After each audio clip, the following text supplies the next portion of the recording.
हाय। सर्दी आने वाली है और अभी चल रहा है नवंबर का महीना, और नवंबर का जो महीना होता है ना, वो बेस्ट माना जाता है वेजिटेबल गार्डनिंग के लिए। क्यों? क्योंकि अभी गर्मियों से जस्ट सर्दियां आने वाली होती हैं और अभी भीनी भीनी सर्दी भी पड़ने लग गई है। तो इससे बेस्ट मौका कोई हो ही नहीं सकता अगर आप अपनी वेजिटेबल गार्डनिंग की शुरुआत करना चाहते हो। तो इस वीडियो में हम बात करेंगे कौन सी ऐसी सब्जी है जो आप सर्दियों में लगा सकते हो और ईजिली 2 से ढाई महीने में उसका हार्वेस्ट ले सकते हो। तो वीडियो को स्टार्ट करते हैं। सबसे पहली वेजिटेबल जो ग्रो कर रही हूँ वो है स्पिनच या फिर पालक। पालक के बीज आते हैं, हाइब्रिड वैरायटी के बीज मैं यूज़ कर रही हूँ। इसका पौधा रेडी नहीं करना होता है, मैं डायरेक्ट बीज को स्प्रिंकल करना होता है, हल्के हाथों से दबाना होता है बीजों को, और उसके बाद वर्मी कंपोस्ट या कोकोपीट की लेयरिंग करके पानी डाल के रख देना होता है शेडी एरिया में। 1 हफ्ते के बाद जो है वो ग्रोथ ऐसे दिखेगी। उसके बाद 20 से 25 दिन के बाद पालक रेडी हो जाएगी और 45 दिन के बाद आप इसकी हार्वेस्ट ले सकते हो। एक और पालक होती है मलाबार पालक, ये बेल वाली पालक होती है जो कि थोड़ी डिफरेंट टेस्ट करती है और ये थोड़ी सी गिलबिली टाइप टेस्ट करती है, और ये काफ़ी रेयर वैरायटी है जो आप देख रहे हो। उसके बाद है कस्तूरी मेथी, जो कि ठंड में बहुत अच्छे से ग्रो करती है। 2-3 बार आप इसकी हार्वेस्ट ले सकते हो और 40 से 45 दिन के अंदर ही जो है इसकी भी हार्वेस्ट आपको लेने को मिल जाएगी। दूसरा है फिर धनिया। धनिया के भी बीज मैं हाइब्रिड वैरायटी के यूज़ कर रही हूँ और यहाँ पर भी बीज डालने के बाद आप 35 से 40 दिन के अंदर इसकी भी हार्वेस्ट ले सकते हो। अगली वेजिटेबल है चेरी टमाटो। इसके बीज लगाने होते हैं 20-25 दिन में। जब पौधे रेडी हो जाते हैं तो उसको एक बड़े से ग्रो बैग के अंदर आपको शिफ्ट करना होता है और 15 इंच से या फिर 12 इंच के ग्रो बैग से ज़्यादा आपको ग्रो बैग यूज़ करना है और फिर आपको इसमें टमाटर लेने को मिल जाएंगे 2 से ढाई महीने के अंदर। अगला प्लांट है वो है गोभी का प्लांट। गोभी जो है आप डायरेक्टली भी परचेस करके ला सकते हो। गोभी का प्लांट नर्सरी से, बहुत कम ऐसी नर्सरीज होती हैं जो एक्चुअली सैपलिंग रखती हैं प्लांट की, वहाँ से भी आप लेकर आ सकते हो। दूसरा, बीज भी लगा सकते हो। बीज लगाओगे तो बीज लगाने के 40 to 50 डेज़ के बाद ये जो पूरा प्लांट है आपका रेडी हो जाएगा और आफ्टर 60 to 65 डेज़ आपको हार्वेस्ट लेने को मिल जाएगा। जो गोभी का फूल है वो 15 दिन लेता है ब्लूम होने के लिए, तो 15 दिन आपका जो है फूल इसके अंदर आएगा और उसके बाद आप उसको हार्वेस्ट कर सकते हो। गोभी भी तरह तरह की आती है, लाइक ये वाली जो गोभी है ये हमारी रेगुलर वाली जो वाइट कलर की होती है, ये वो वाली है। येलो गोभी भी आती है, पर्पल गोभी भी आती है। उसके अलावा आते हैं हमारे पत्ता गोभी। तो पत्ता गोभी जो होती है ना, वो भी 2 किस्म की होती है। एक हमारी जो नॉर्मल रेगुलर वाली होती है वाइट और ग्रीन, और एक होती है हमारी लाल गोभी। तो यहाँ पर भी सेम रूल है, यहाँ पर भी आप बीज लगाओगे, बीज लगाने के बाद आपको पौधा बनाना होगा। तो यहाँ पे मैं लाल गोभी लगाई थी और यहाँ पे अगर मैं आपको बताऊँ कि मैंने इस छोटे से पॉट के अंदर ना 5 से 8 बीज डाले थे ऑलमोस्ट, लेकिन जर्मिनेशन सिर्फ 1 का हुआ। तो ये होता है कभी कभी कि जर्मिनेशन फेल हो जाता है, बीज की जो क्वालिटी है वो ख़राब होती है, तो वो जर्मिनेट नहीं हो पाते। तो आप इस केस में आप प्लांट खरीद के लेकर आ सकते हो। चीपेस्ट अगर आपको देखना है कोई ऑप्शन तो वो बीज वाला है, क्योंकि पौधे थोड़े से महंगे मिलते हैं। लाइक 20 रुपये का अगर मुझे एक पौधा मिला है तो 20 रुपये में आप बहुत ढेर सारी बीज लेकर के आ सकते हो। तो ये जो था गोभी का सीन था। उसके अलावा ब्रोकली भी होती है, लेट्यूस भी होते हैं। यहाँ पर अगर मैं आपको लेट्यूस दिखाऊं तो लेट्यूस मैंने अभी तक बोया तो नहीं है, लेकिन लेट्यूस के भी जो है इस तरह के सीड्स आते हैं और ये जो है 30 रुपीज़ के सीड्स हैं और आई गेस इसके अंदर बहुत ढेर सारे सीड्स हैं।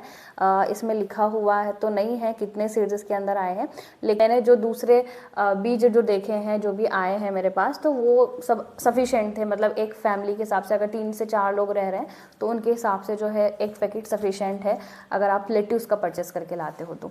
उसके अलावा अब दूसरी जो सब्ज़ी है वो हम देखते हैं कौन सी है, वो है बैंगन। तो बैंगन का भी यही रूल है। बैंगन भी आप या तो चाहो तो डायरेक्टली मार्केट से परचेस करके ला सकते हो इस तरह का पौधा, और चाहो तो खुद घर पे बीज से उगा सकते हो। ये बीज मैं लेकर के आई थी, 10 रुपये के बीज थे और इसके अंदर अभी 1 2 3 4 5 6 टोटल 6 प्लांट्स जो हैं इसके अंदर अभी ग्रो कर रहे हैं। और इसको मैंने लगाया था 1.5 महीने पहले और 1.5 महीने के बाद ये रिज़ल्ट है। और ये जो प्लांट है ना, ये ऑलमोस्ट लाइक फ्लावरिंग इसमें होने वाली है बस। तो ये 2 से ढाई महीने इस प्लांट को हो चुके हैं और ये 20 रुपये का प्लांट है। तो आप देख सकते हो कि 10 रुपये का ये 6 पौधे रेडी हो गए हैं और ये 20 रुपये का एक प्लांट है। तो ये वाला जो मेथड जो सीड से आप डायरेक्टली लगाते हो ये थोड़ा सा सस्ता पड़ जाता है, पौधे थोड़े से महंगे आते हैं। मैं इसलिए प्लांट खरीद के लेकर के आई हूँ क्योंकि मुझे बस कंपैरिजन करना था कि कौन सा जो हार्वेस्ट है वो ज़्यादा बेटर होता है, मार्केट वाला होता है या फिर जो मैं घर पर उगा रही हूँ वो वाला। इसलिए मैं प्लांट परचेस करके लेकर के आई हूँ। तो ये है बैंगन का सीन। आप चाहो तो बैंगन को सीड से लगा सकते हो, चाहो तो पौधा लेके आ सकते हो।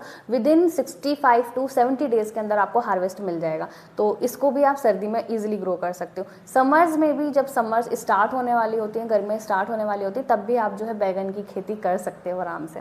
चिलीज़ भी आप 12 महीने ग्रो कर सकते हो, बट एक्सट्रीम गर्मी में नहीं होता और एक्सट्रीम सर्दियों में कोई भी खेती नहीं होती है।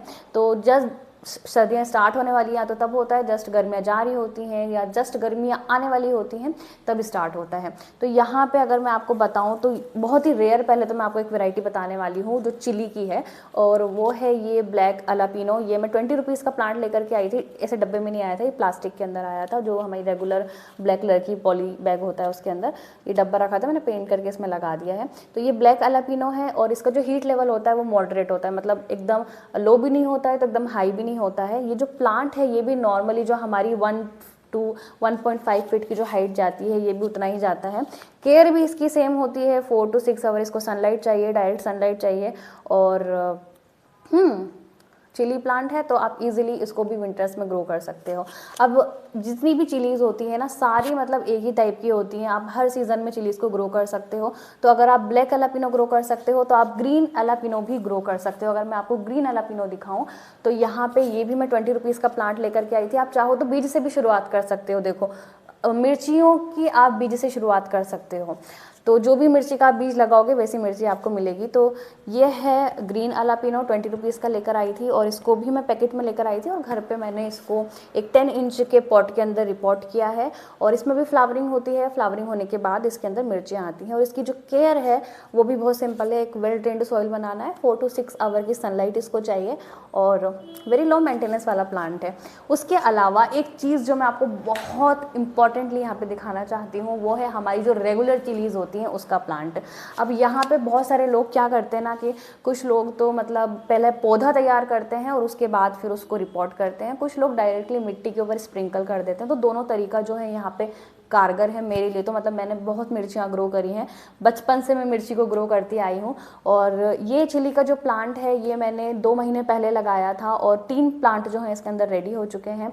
इसमें बहुत ढेर सारी फ्लावरिंग हो रही है अगर आप देखोगे तो, और मिर्चियाँ भी इसमें आना स्टार्ट हो गई हैं अगर आप यहाँ देखोगे। और मैंने बहुत ढेर सारी मिर्ची तो अभी इसमें से हार्वेस्ट कर ली है। एक्चुअली मैंने साबूदाने की खिचड़ी बनाई थी तो मैंने तोड़ के मुझे यूज़ करना पड़ा, तो मैं इसलिए आपको दिखा नहीं पा रही हूँ, वरना बहुत ढेर सारी जो है इसमें मिर्चियाँ लगी हुई थी ऑलरेडी। और अभी सिर्फ 4 से 5 मिर्ची शायद आप देख सकते हो यहाँ पे जो लगी हुई हैं, और वो भी बहुत ही छोटी छोटी सी हैं क्योंकि बड़ी जो है मिर्ची वो मैंने सारी यूज़ कर ली हैं। तो इसका भी जो केयर है वो भी सेम है, वेल ड्रेन्ड सॉइल बनाना है। मिर्ची की बीजों से भी आप शुरुआत कर सकते हो, और 2 महीने तो लगेंगे सिर्फ आपको, और उसके बाद फिर जो आपका प्लांट है वो ऑलमोस्ट लास्ट करेगा 7 टू 8 मंथ्स भी। और अगर आपने बहुत अच्छे से केयर करी ना तो 1.5 साल तक भी है जो मिर्ची का प्लांट है वो आपका चल जाता है। और इसमें भी फ्लावरिंग होगी, और उसके बाद फिर आप कभी भी इसको भी बो सकते हो, कभी भी इसको लगा सकते हो, कोई भी सीज़न में। 12 महीने आप मिर्ची की जो फार्मिंग है वो ईज़िली कर सकते हो। उसके अलावा इस प्लांट के बारे में और भी तो बहुत ढेर सारी चीज़ें हैं जो मैं आपको बाद में बताऊंगी जब हम पर्टिकुलरली सिर्फ मिर्ची के बारे में बात करेंगे। तो मार्केट में अगर आप प्लांट खरीदने जाओगे मिर्ची का, तो आपको अगर छोटा प्लांट है जो मैंने अभी आपको दूसरी मिर्ची का दिखाया तो वो 20-30 रुपीज़ का आपको मिलेगा। अगर आप एक बड़ा प्लांट खरीदते हो ना, तो मतलब मैंने 1 पॉइंट मतलब पूरा फुल ब्लूमिंग प्लांट मैंने जो था वो ख़रीदा था एक टाइम पर, तो वो मुझे 50-60 रुपये का पड़ा था। तो वो भी आप एक बार ट्राई कर सकते हो। तो ये था हमारा मिर्ची का प्लांट। और भी बहुत ढेर सारी वेजिटेबल्स है जो आप ग्रो कर सकते हो, जैसे सोया साग है। सोया साग मैंने अभी इसके बीज डाले हैं डायरेक्टली मिट्टी के ऊपर, इसकी पौधा तैयार नहीं करना होता है, आपको डायरेक्ट मिट्टी के ऊपर डालना होता है। उसके अलावा पकचोई ग्रीन, ये बड़े शहरों की वेजिटेबल है, छोटे शहरों में आपको देखने को नहीं मिलेगी। और अगली जो है वो है हमारी मटर। मतलब मटर तो बहुत सारे लोगों की फेवरेट होती है, और सर्दियों में मतलब मटर ही सबसे ज़्यादा जानी जाती है। अगर सर्दियों की राजा रानी जो भी है वो मटर है भाई, क्योंकि हर ठेले पे हर सब्जी वालों के पास ये आपको मटर देखने को मिल जाएगी। तो मटर भी आप इजीली घर में ग्रो कर सकते हो। 12 घंटे जो है इसको आपको पानी के अंदर भिगो के रखना है, और उसके बाद निकाल करके आपको जो है सॉइल के ऊपर स्प्रिंकल करके आराम से इसको फिर ग्रो करना है। तो ये थी मटर। दूसरी जो वेजिटेबल जो आप को मैं बहुत डेस्परेटली बताना चाहती हूँ वो है एक ऐसी सब्जी ना जो आप 12 महीने ग्रो कर सकते हो, जो बिल्कुल भी केयर डिमांड नहीं करती, बिल्कुल भी अटेंशन डिमांड नहीं करती, और वो है अरबी। अगर मैं यहाँ पे अरबी का पॉट उठाऊँ तो थोड़ा सा भारी है। ओके, तो ये है अरबी का पॉट, और इसकी मैं थोड़ी सी स्टोरी बताना चाहती हूँ आपको। इसको ना मैंने इसके अंदर थोड़ी ख़राब मिट्टी डाली थी। ख़राब मिट्टी कहने का मतलब है कि कोई फर्टिलाइज़र नहीं था, कुछ भी मतलब इसके अंदर उपजाऊ वाली प्रॉपर्टीज़ नहीं थी मिट्टी के अंदर, और मैंने इसमें बस अरबी डाला था। एंड मैं बस देख रही थी कि अगर इसमें अरबी ग्रो हो जाएगी तो बेस्ट है, क्योंकि ये खाली पड़ा हुआ था कंटेनर।